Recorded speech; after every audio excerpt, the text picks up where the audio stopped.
Welcome to Uniquely Loved, a celebration of authenticity and divine inspiration. Hello, my loves, and welcome to the show. I am so happy to introduce to you Katherine Bird. Katherine is a mentor and trainer of healers and spiritual practitioners. She is a shamanic channel, medical qigong practitioner, and a transformational consciousness coach. Katherine, thank you so much for being here today. Hi, so nice to be here. Oh, could you just jump right in and tell us a little bit about your journey? Sure. Um, let's see. I mean, it seems like it's been a long journey, but I had one of those awakenings that was very intense. So I had a not a long drawn out subtle experience. I had almost as if I went through a portal between one life to the next life and uh, went from, okay, this is just I'm going along. And then I started getting messages that what I was doing, I should like quit everything and stop everything in my life. And so I actually did that. I had some visions and was told that I was not on the path that I needed to be on and that things needed to change drastically immediately. And so I did. And I started really looking at, okay, well, who am I then? And started asking that question and sitting with that. And pretty quickly, things started to get fairly weird. And so I started having a lot of energetic and spiritual experiences and spending hours and hours every single day, pretty much in altered states and um, uh, not being able to fully manage or handle what was happening totally, or I didn't understand it at all, Mhm. and was having experiences that I didn't have any context for. It was sort of pre-social media, so there wasn't a lot of people talking about these kinds of things like there are now. And so I was felt fairly lost through the process, but uh, of moving energy and having visions and receiving messages and doing a lot of channeling and incorporated channeling. So having a lot of spirits move through me. And thankfully, I was ushered along the path and received some really beneficial teachers and people who helped me and figured it out over time and followed those messages. I had received that I was a healer, and then things started falling into place that, oh, I should go over here and learn this with this person. And then that led me to the next thing and the next thing and the next thing. And, um, I just kept following those pieces over time. And then eventually needing to come out and be honest about what I was really doing. And especially in terms of the shamanic and spiritual and channeling work that I was doing and sort of being thrust out into the public eye of coming out of the closet. And there's no turning back. I know when I went through mine, because mine was rather quick and sudden as well in leaps and bounds. Mine was like a roller coaster. And there were times where I was questioning, am I going crazy? I know I'm seeing things. I know I'm sensing things before they happen. I'm sensing red flags from people. What the heck? Yeah. And having Yeah. people there to help validate is huge. Yeah, it's really important. I mean, when we're on this path, there are generally things that we all go through, I think, as far as our self-doubt and trying to figure out, like, is this real? Am I crazy? Is this something? I mean, I remember, being in the bathtub and like just having these huge experiences and being like, oh yeah, okay, now I get it. I get it that why that they would, medicate or institutionalize or burn people like me, because this is pretty crazy. This is pretty outrageous. And there's always this, is this real? Is this me? Is this made up? Am I on the road to being completely uncontrollable by my own self? So that can be really scary part of this process for some people. So not everybody has it to that extreme, but for some of us, that's part of the initiation. Hmm. Yeah, and learning to let go of that fear can be, it's freeing, but it's really scary going through that process and learning to trust your own senses and your subconscious, because that's scary.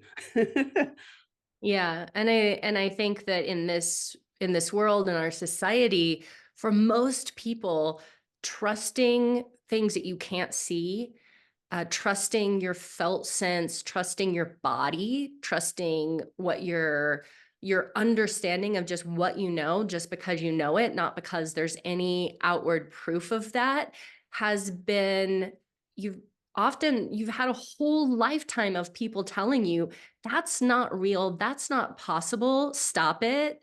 Hmm. And you're only allowed to know things uh, because we've told you, or you've worked it out in, I like to think about or remind people, remember when you were in school and there was a math equation and you had to show your work, and you wouldn't get credit if you just knew the answer. Hmm. And so there's this thing where we were very systematically trained not to trust what we just know because we know it. Hmm. Yeah, and you have to follow the path of logic. And the subconscious doesn't the subconscious doesn't operate on logic. It defies logic. And that's what's scary because it is uncontrollable. And it's not as linear as people want things to be. Hmm. And it's symbolic oftentimes and representative and subtle. And it can take a while to sort of flush itself out within your awareness. And we were taught that these spaces within self are dangerous, that they're places that you shouldn't go, that you shouldn't be, within the subconscious and the unconscious parts of self, and the things that are sometimes really giving us important signals about our environment, and what is safe and what isn't safe, and what is right and what is not right for us. We've overridden it. Oh, yeah. And it doesn't help that, many of us spend lifetimes or the entire life being told, you know, a lot of women are in tune with their body. We know when something's off. And then the medical professional's like, oh, that's just all in your head. Yeah, We get gaslit, and it's just like, no, I know what I'm feeling. And then you find somebody who believes you, and it's like suddenly there's this wealth of information because somebody dug deep enough. And right. us digging deep enough into our subconscious unlocks so much. Well, it's everywhere. It's everything. It's being told that, oh, that little boy hit you because he likes you. Oh, Like, yeah. that doesn't make any sense to your body. Your body is like, that's dangerous. That's wrong. That doesn't feel good. And then we're being told the exact opposite is the truth. Or, I don't trust this person. I don't want to hug them. Well, you have to hug them. I'm sorry. Or, I need time alone. I need to go into my room and be alone. No, you're not allowed to shut your door. You're not allowed to lock doors in this house. You're not allowed to say no to me. Mhm. And so when people start to go through this process of learning how to trust themselves, which so much of spiritual development, spiritual work is about, I am learning how to trust and surrender into my own self and knowing myself and deepening. Okay, who am I? What do I believe? What do I know to be true? What do I care about? And so there's a whole lifetime, or like you're saying, lifetimes of deprogramming to do within this process. Oh, yeah. And it's unlearning all the crap that we've learned over a lifetime it can be daunting because, again, we think it's logic and we think it's factual. Right.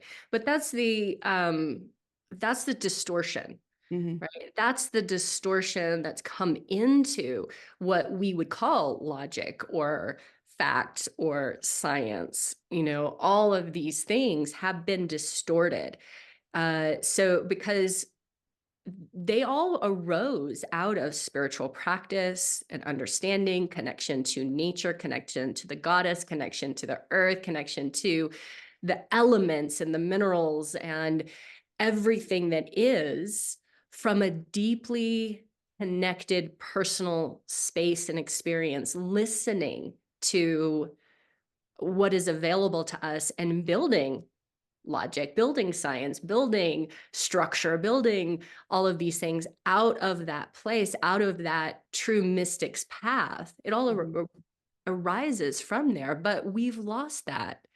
And I think that we are in a time of great reclamation, of reclaiming our humanness Hmm. as part of the greater collective of the the beings of this place and beyond, in that we are capable of collaborating and communicating and being in deep personal relationship. Hmm. And could you go through a little bit of, I don't know, advice or even personal experience for when you started building a relationship with your spiritual team, your guides? Anybody knew anything that they would? Yeah, sure. I mean, there's so many pieces to this. There are. So many pieces to this.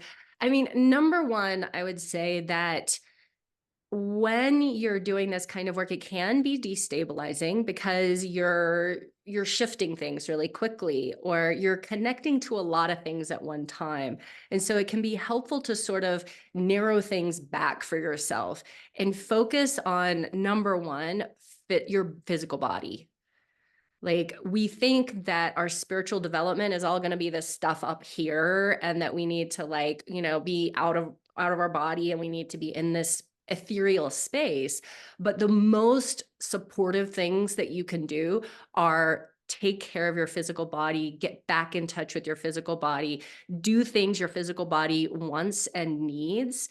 Taking baths, being in nature, touching yourself, doing physical practices, even working out and doing things that will make you more physically robust, will make you more spiritually robust. Dealing with your trauma and the things that keep you out of your body. So for a lot of people who are very psychic, there is a need to work on being embodied and being in the physical body and then in the physical realm. And sometimes people are afraid that if they do that, they'll be less spiritual or less in touch.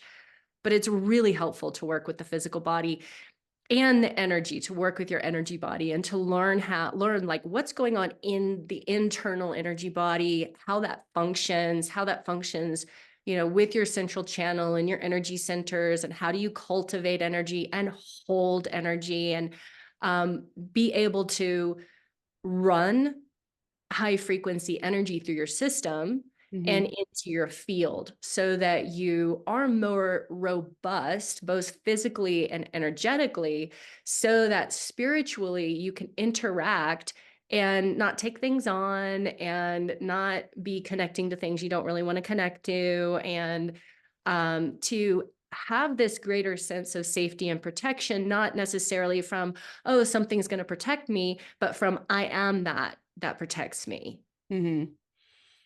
And then as far as like the relationship building, I think it's really important to be as simple as possible when you first begin, and to consider your higher self, like a wisdom part of you, that there is a great wisdom part that knows more than you would give yourself credit for.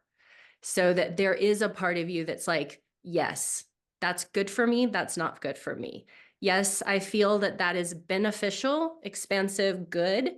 And no, I don't, I'm not interested in that. And I'm saying no. Right. And then to cultivate very simple relationships to begin with. So when we're looking at, oh, there are spirits around us at all times, like that's just is what it is. So you have spirits of your home, you have spirits of your land, you have elemental spirits, you have your ancestors, you have certain spirits where you can, oh, thank you. And I think being in gratitude, appreciation, making simple offerings, um, putting out water, putting out herbs or little pieces of food if you don't have critters coming in your house, but putting things out and being mindful. Thank Mhm. you. Thank you so much. I appreciate spirits of the land, spirits of the home. Thank you for making my life more beautiful. I love it here. Thank you so much for making this such a beautiful place to live for me. And I so appreciate you. And thank you, ancestors, for walking this path before me and starting to have these kinds of relationships and just these conversations that you get to have, because then when you have stuff going on in your life, you're like, oh well, you know I have a place to go to speak to what's going on for me. I have a place to go to ask for help, to offer appreciation, to really think about nature and just infusing your life with more of this stream of gratitude and appreciation for every single tree and every single mountain, every single bird that you see, that these are all beings that you can have relationships with. And that is so, I think, stabilizing and rewarding and rich, beyond where people are like, oh, well, I want to connect to a alien or an angel or like this ascended master or something like that. Like, I think while we can cultivate those relationships, these simple relationships, I think, can be the most rewarding. Mhm. And it gets us back into, well, being present in the physical as well. Like you said, that's so important already. And cultivating relationships with nature all around us is a wonderful way to do that too. I love that because I I love that. Right. It doesn't have to be so complicated, and um I think that a lot of times on this path, we compare ourselves to other people or Mhm. things that we're seeing, or maybe we go to see a practitioner and we're like, oh my gosh, like they can see all these things and they can do all these things, and we're like, oh, and they've been doing it for 20 years. And or we have some friend who has a certain kind of way of receiving, but what's really important is that we figure out how we receive, that we all are so unique. It's one of the things that I love about teaching channeling, is that every single human is so different in the way that they receive information, process, and transmit that back. And and for me, it's like, oh, it's a puzzle. Like, oh, let's figure it out. Let's figure out, like, how are you experiencing life? Mhm. How are you experiencing these connections? When you call in a specific energy or being, what is your felt lived experience of that? And then how do we expand that and lean into what's easy and try things that are more challenging and increase your capacity for understanding what you're coming across? Mhm. Yeah, because so often, especially with TV and of course social media now, we see so many different things glamorized, and it's like, oh, I wish I had that. And then we're completely bypassing the skills we have that we may not even realize. Yeah. And yeah, and especially like this thing about TV, whenever you like, their representation of maybe like what a psychic person is and what they're, and they're like, you see it and you're like, oh, it's like a movie. Like these pictures that are a movie. And it's not necessarily like that. Hmm. And sure, for some people, they might have that experience, but for most of us, it's more like an impression of Hmm. an image that has a sort of felt sensation that is sort of carrying the message forward. And it's something that you have to learn how to work with and to go, oh, I am seeing something, even though it's sort of like, mm, it's sort of like an image. Hmm. Yeah, I'll get fractions of images, I guess we could say, like a portion of like maybe part of a face or a little bit of hair or like a couple of flower petals to kind of give me an impression of what they're trying to convey. And then I have to search, okay, what emotions are coming up? Am I smelling anything? Am I feeling heat or chills or waves like water? Yeah, And then I have to try and put it all together like a puzzle. And it's just like, it can get frustrating because it's like, right. I just want it all now. Come on. Right. And everybody does. Like that's what everybody is doing. And but we often don't ask for enough help, right? We don't go, can you clarify that? Can you give me more information? Can you make it more clear? Can you make it more visual? Can you give me a different kind of clue? Like for me, I bring through a lot of words. So I channel a lot. And so I don't generally get images until I start speaking about something. Oh, So if cool. I was waiting for an image, then I could just sit here waiting all day. And then, but if I start speaking at something, then I'll get images that are clarifications about what I'm talking about. And then if I speak to the image, it gives more information. So it's like following this little this little path, but that's the trust piece. Because Hmm. sometimes you might get a picture and you're like, well, I don't know what this means, right? But we want to know what it means. Like we think we should know what everything means, but we have to learn how to trust that we don't know. Hmm. And take this really uncomfortable risk of saying, I'm getting this. And that's it, right? Like I'm getting this and then waiting to see what the next thing is. Because sometimes if you speak it, the next thing will happen. But if Hmm. you don't speak it, the next thing won't happen. Yeah. I've started basically acting like I'm having a full-on conversation with somebody physical, when they're talking to me, because it's like, okay, I'm getting this, but that's it.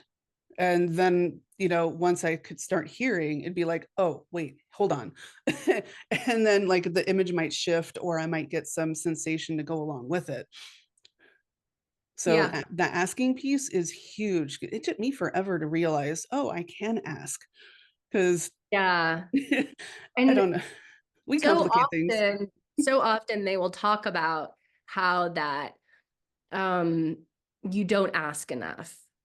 They will oftentimes for a lot of people, that's the message that they're bringing because people are like, well, I want to do this and that. And they're like, well, one of the main issues is that you don't ask for help. You don't call on us. You don't invoke us. You don't ask our advice. You don't ask for help. You don't ask for clarification. You don't ask for help.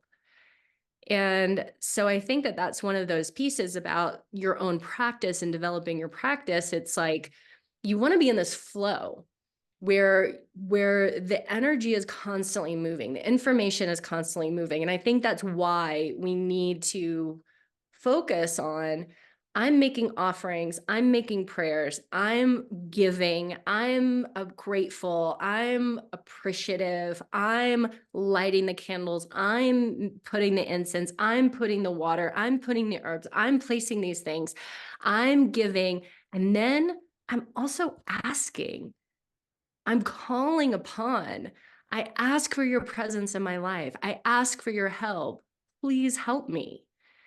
And that we're in this natural flow that we get to be a part of. And then life really starts kind of flowing as it should. Mm-hmm. I know oftentimes we get into the mindset that we have to take care of everything and do everything on our own. And, asking for help is a weakness. Yeah. Well, that's another one of our cultural conditionings Mm-hmm. is hyper independence, that we're not allowed to be in supportive community. Mm-hmm. And we've been pitted against each other. Yeah. And so we see that same inner reflection in our spiritual work. And so we don't think, oh, I mean, I think it's important to even consider, like, do you actually believe that you are supported, that you're cared for? Like, can you let that belief land inside your body? And if you can't, there's some work to be done there. Mm-hmm.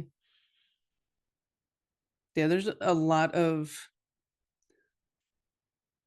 well, even for me, there was a lot of hindrance for even me accepting the fact that I was unconditionally loved and supported.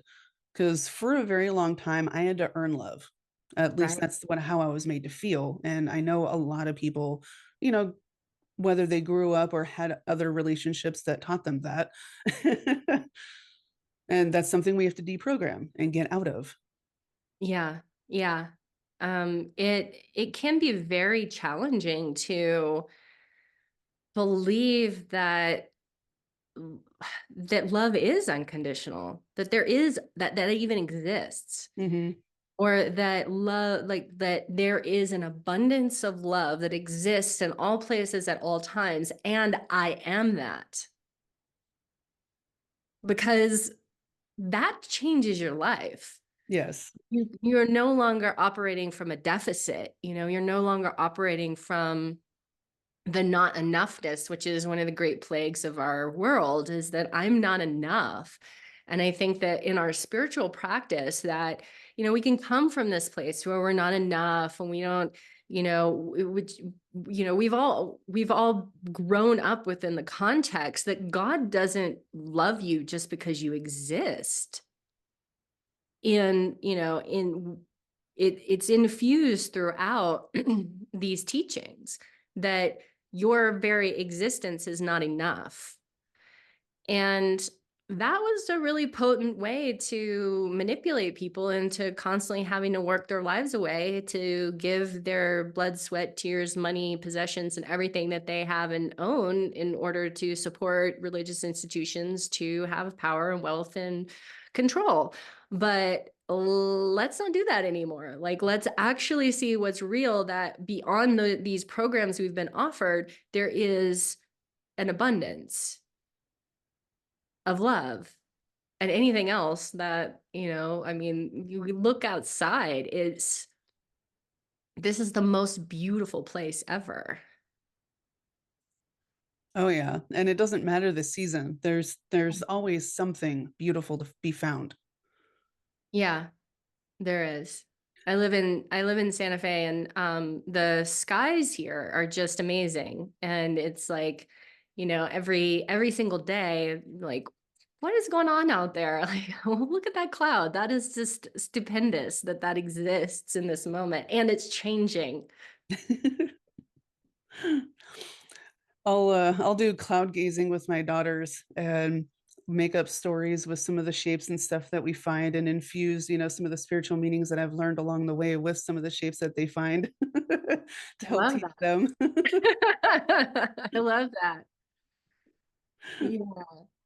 Well, I think that there's that opportunity, as you are with younger people to be able to help them access the magic that's inherent within us all that we've had to relearn and to heal. And uh, there's this amazing opportunity to pass on that there are some people who maybe won't have to relearn that so much. Yeah.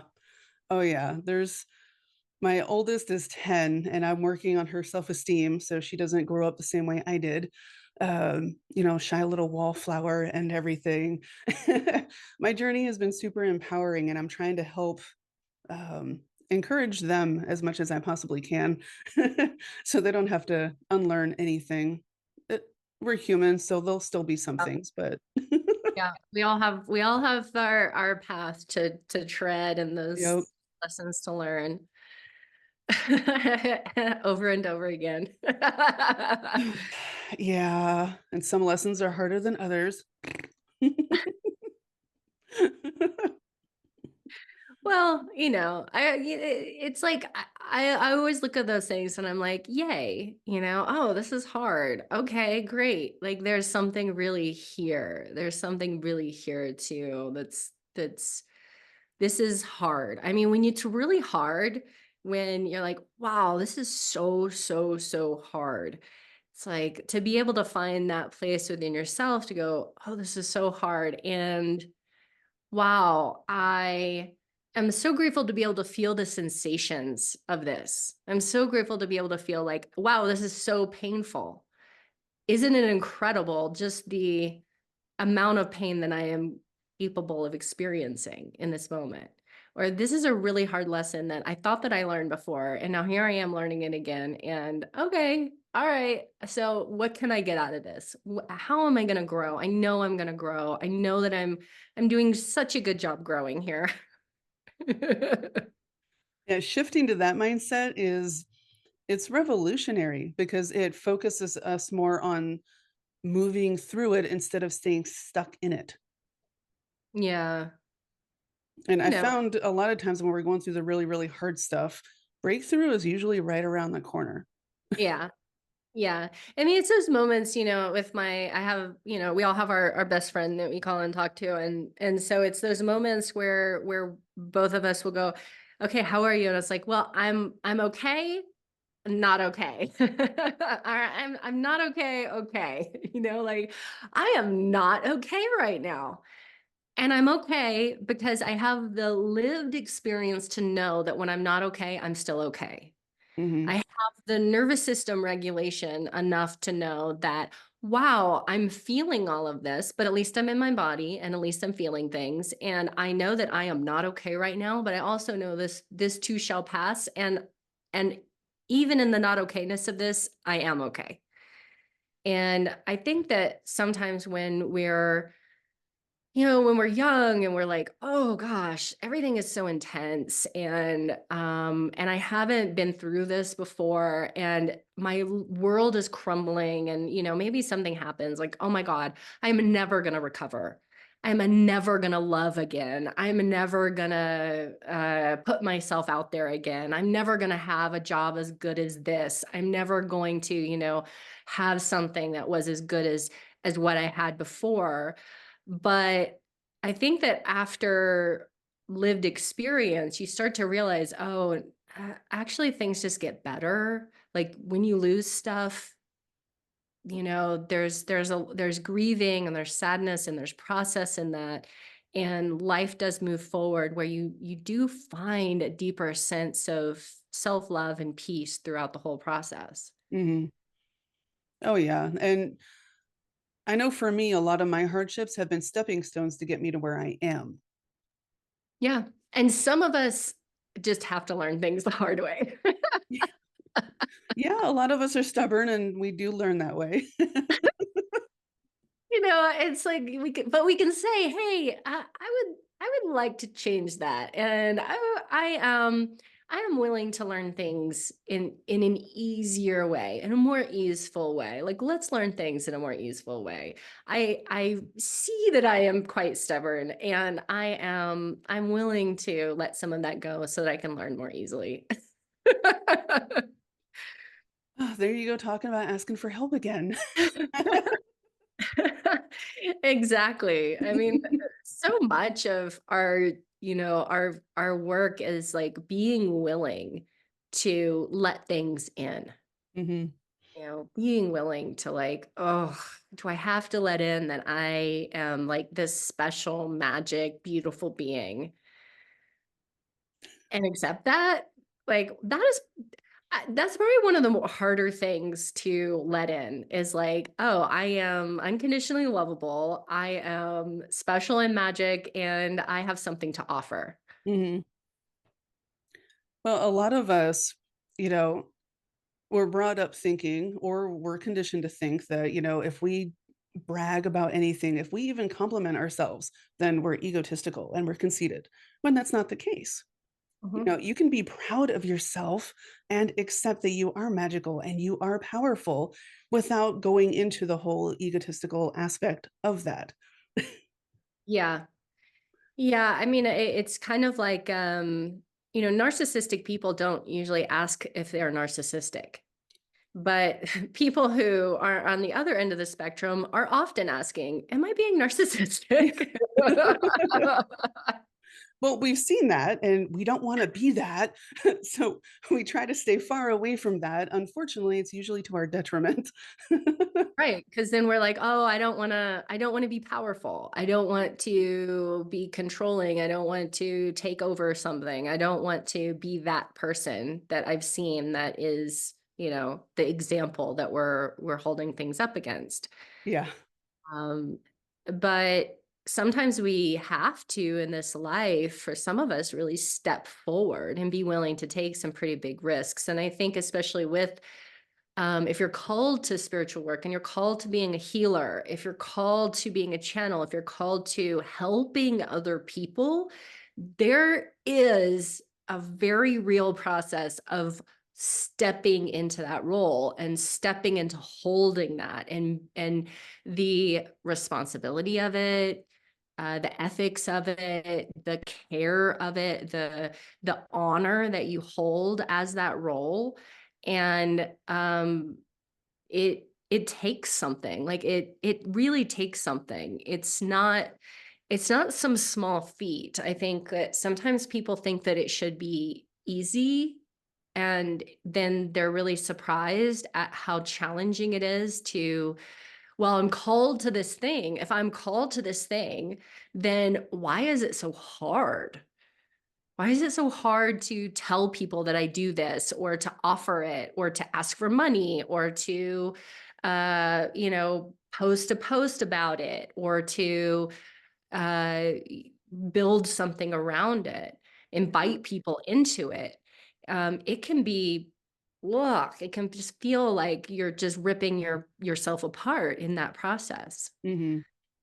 Oh, yeah. And a lot of that, I think, comes from being told that we have to be in the supportive role. We can't be leaders, we can't do all the things. And we see all the powerful people who are very aggressive in their methods, and we don't want to be that way. So we hold back instead of stepping into our power that's authentic to us. Yeah. And finding that balance it's interesting. That's a process all on its own. Yeah. But, you start connecting, something that has come through quite a bit. There are certain high level beings that um will just be like, what is wrong with you? Like, you I just can't even hardly deal with this because, you are unwilling to see yourself. You're unwilling to see what you are, that you are a powerful creator and that you can create reality on this planet and change things and do things, and that what you're capable of, you have such a small relationship with. And they're just like, get it together. Cause like, see yourself, know yourself, like step into something and take up control of your life and control of what you're creating, and create and bring beauty to this planet right now, today. Stop stopping yourself. Do it. I love that. That's definitely something I've learned over the years. They've been hammering it into my head. Hmm. Yeah, do it. Take a chance, take a risk, just do it. Accept your Mhm. power, accept your beauty, accept your magic, accept your love. Be willing to be that uncomfortable, because then it'll start to become more comfortable. Yeah. And being uncomfortable is what gets us out of our comfort zone and into growth and expansion. Yeah. Yeah. It's none of this is super comfortable for a while. And then you go through the next initiation, and then that's uncomfortable. And you're like, oh gosh, I had no idea that I was still holding on to that, or that I hadn't integrated that. And you're like, oh, that's uncomfortable. Okay, great. Now I'm like stepping into that. I'm good. And then you're like, the next thing, oh God, this is uncomfortable. I know it, and it seems like it's a never-ending cycle, and I know some will feel defeated by that. I know I have in the past as well, and it's it helps us build up the resilience and shed a lot of old stuff that's no longer serving us. Yeah, I love that you're using that word resilience, and it is. And when you look at traditions and you look at uh these experiences that we know happened in the past, or when you look at indigenous communities and you look at the initiations that people go through, that we in the West, we've lost all context of what that means to be initiated, to go through initiation, and to be in ceremonial work. This stuff is hard. There Mhm. is so much discomfort in being in these kinds of ceremonial experiences. There's so much discomfort in learning how to work with a specific plant. There's so much discomfort in learning how to work with a specific animal. But we've been conditioned that comfort is everything and that we should always be comfortable. And if I'm not comfortable, there's something wrong. But we have to lean into the discomfort of life so that we can, like you say, increase this resiliency and grow. And so often when people are going into these experiences, or opening their channel, or opening their mediumistic abilities, or their psychic abilities, or their healership, there are these edges where it's uncomfortable. Mhm. And oh, there's sensations that are uncomfortable. There are experiences that are uncomfortable. You might see things or know things that are uncomfortable. And that is good. That is by design. That is important. And people are so afraid of things, oh, I might see a dead person. I don't want that. I might encounter an alien. I don't want that. Or I was like, well, sorry, that's probably what's going to happen because you don't want it. Break that You fear. right? Everybody's always so scared of like dark entities and demons and stuff. And, I've never encountered a person who didn't have an experience with dark entities or something that they're perceiving as dark, who didn't grow through that process to become more powerful, clear, precise, empowered, discerning, capable, and on their path. Mhm. I've never seen it happen, actually. And these are our little initiations that we get sometimes, and they help us to understand, oh, that, yeah, oh, I wanted I really wanted to get like a doe deer to show up, something soft, a bunny, right? I want something soft and cute, and a koala bear, I want something cute to be my guide. And then you're like, oh no, sorry, it's a snake, and it's a vulture, and it's a a scorpion, and it's like, we get these other things that show up, and you're like, Mhm. oh, okay, well, all right, I guess I have to, and then it's like, okay, who do I have to be to work with that energy? Who do I have to be to work with the archangel? Who do I have to be to work with this level of energy and this level of guidance that's coming through? Who do I have to be to work with that kind of power? It requires you to step into a new aspect of yourself. Mhm. Oh, definitely. One that, honestly believes that, you're worthy of working with entities with that kind of power. Because I mean, we're all divine beings, and realizing that took a lot of time for me. A lot of processing for me. And it's like for a long time, it's like, who am I to be worthy of connecting with any guide? Yeah, and especially as they, come through and you're like, "Oh, well, that's like, well, that's a big deal. That seems weird or whatever." But like they wouldn't be showing up if you weren't meant to work with them. Mhm. Because they just wouldn't. A high level kind of being, or a powerful being. And sometimes we experience that power and we misinterpret it. We don't understand that, oh, that is something that is bringing power to me. And always there's, in different systems and lineages and cultures, it's like, yeah, you work with the challenging aspects. You work with poisonous plants, you work with, like, you intentionally call in challenges, Mhm. because that's going to help you be stronger. And you don't just do like whatever the cutest thing is, because you are actually intentionally challenging yourself to grow Mhm. all the time. And I And think that's like one of the essence pieces of like what this whole path is about. Like, oh, I am going to intentionally challenge myself. that's a wonderful way to grow. And people who are on the healing path, we're meant to help people through challenging times. So we need to be able to understand how to work through it and how to help them heal. And oftentimes we go through that ourselves so we can do that. Yeah. And I think that's really important when we look at a lot of times people who they're drawn to the healing path, but then they've had really hard lives. And maybe they've experienced a lot of abuse or a lot of illness, or have a lot of pain, physical pain or something, or mystery stuff, right?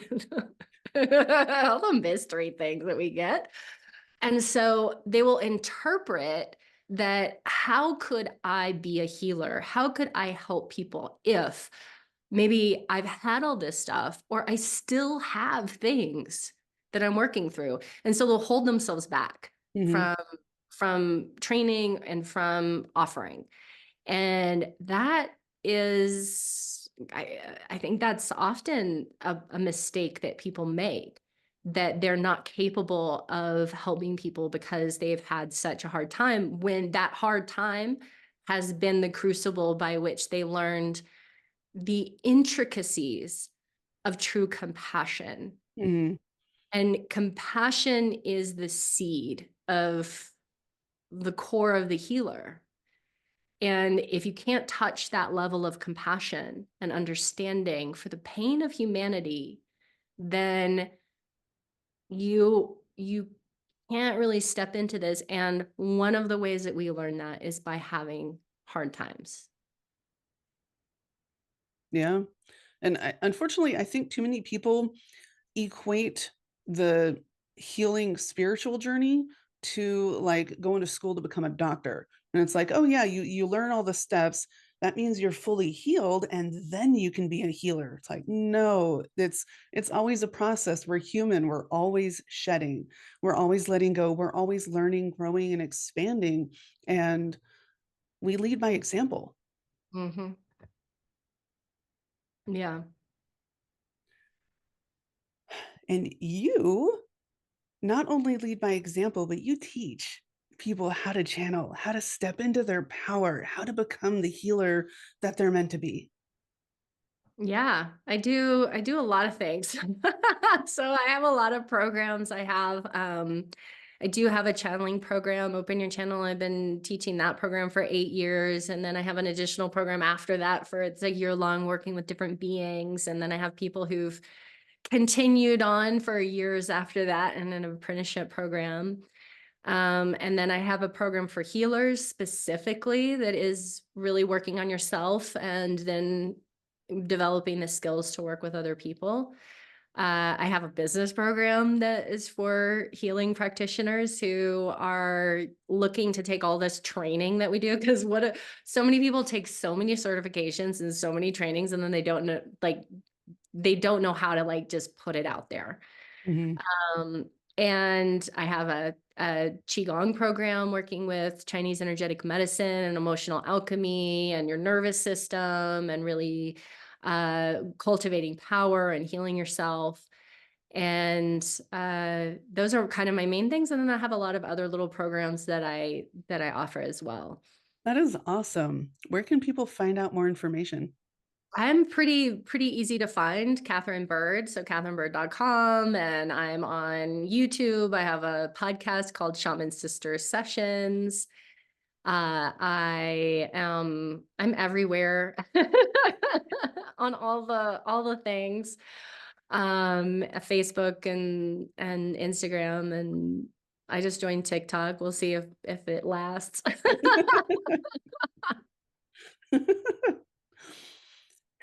Yeah, that's a whole nother can of worms. Um, and you have a book coming out. Yeah, so it might already be out by the time this is up, but the healer's process, which is inner work and skill development to fulfill your sacred purpose, and so goes into a lot of things that we're discussing even more deeply, into really discovering who you are as a healer and moving through the wounds and the beliefs and the blocks and looking at the archetypes of the healer, and then taking you on a journey through building your energy body internally and then through your field, working through childhood wounds and things that you've experienced, and learning cleansing and purification practices for yourself and to work with clients, working in a sacred container, and how do you work with your guides and teachers and other kinds of beings, and lots of spiritual development work, and then doing your most authentic healing work so that the unique expression, this book is really about uncovering who you are, uncovering the unique healer that you are, and learning how to do that and accept that and live into it, and how to be an ethical practitioner and to take care of yourself and to take care of other people in your practice, and how to integrate all kinds of things, how to integrate really deep healing work and help other people through their integration process. So this is I've been working on this book for 5 years. It's a culmination of so much of my life's work, and I'm really excited to put it out. And there'll be a workbook next, which will be 50 different practices and a bunch of journaling things. But this has been something I've been really focused on for quite a long time. And it's going to be a very beautiful book. I have an incredible illustrator and designer who's drawn some really beautiful images for the text. So I'm so excited to get this out there. Awesome. That sounds completely amazing. Yeah, I mean, it's it's one of those things where you just have to do something. And I think that kind of speaks to everything that we've been talking about, on this path. There are things that you just have to do, and there's just no denying that this is part of who you are, and you just have to show up for it, even though, I mean, this has been one of the hardest things I've ever done.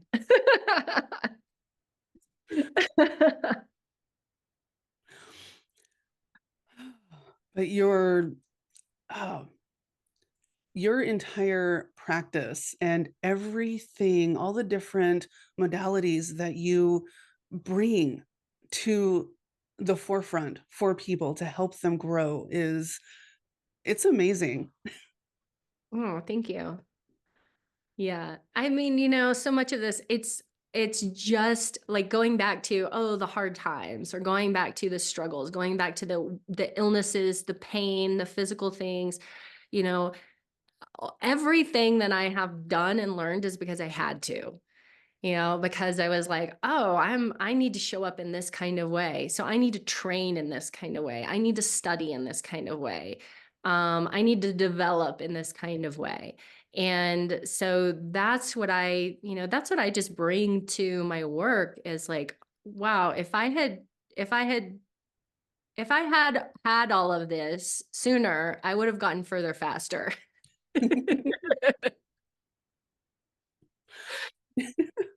So instead of having to like puzzle piece it all together and figure it out. Yeah, I often think that too. It's like, man, I could have gotten started so much sooner if only I had known. But If it was only I had known. there were certain catalysts that, had to happen, certain dominoes that had to drop in order for us to actually get the ball rolling and get Yeah, started and yeah. think, And oh, I can. it's never too late. It's never too late. So if you're like, oh my gosh, I've been doing this for so long and how am I gonna, like, am I, is it too late? No, just keep going. Every single new day is a brand new chance to start over and create and co-create exactly who you want to be. Yeah. And to just get to know yourself, like just use this like this incredible life that you've been given, this opportunity is like, wow, just take as much out of it as you possibly can. And you're going to hurt and you're going to struggle and you're going to question and you're going to freak out. And like, that's all okay. Like get your tools, get your practices, get your self-awareness and your evolution, change things that don't work. Make changes, be radical. And they don't even have to be big changes. They can be little changes that we just stick with, and that'll create a snowball effect too. Yeah, totally. Absolutely. Is there anything else that you would like the listeners to know or anything that's coming through? Um, I mm, well, so one of the pieces that they're like, just elaborate on the fact that there is capacity that is within the potential of your being that you have no understanding of, that what you're capable of, what you can do, what you can create, what you can bring to this world is you currently have but a fraction of an awareness of that. So anything that you dream to do, to be, to create, to bring forward, you can do that, but multiply that by 1,000,000. And Ooh, that is what you're truly capable of. And don't let anybody tell you that you are not a divine being of light here to become manifest on this planet and to hold a space of light for all humanity, that you hold that frequency and that it is part of your destiny to transform consciousness on this planet. And just by your very beingness in doing nothing but being who you are to the fullest potential of what you are capable of being every single day, you are helping. ooh, all the feels with that one. Ooh, okay, and tears.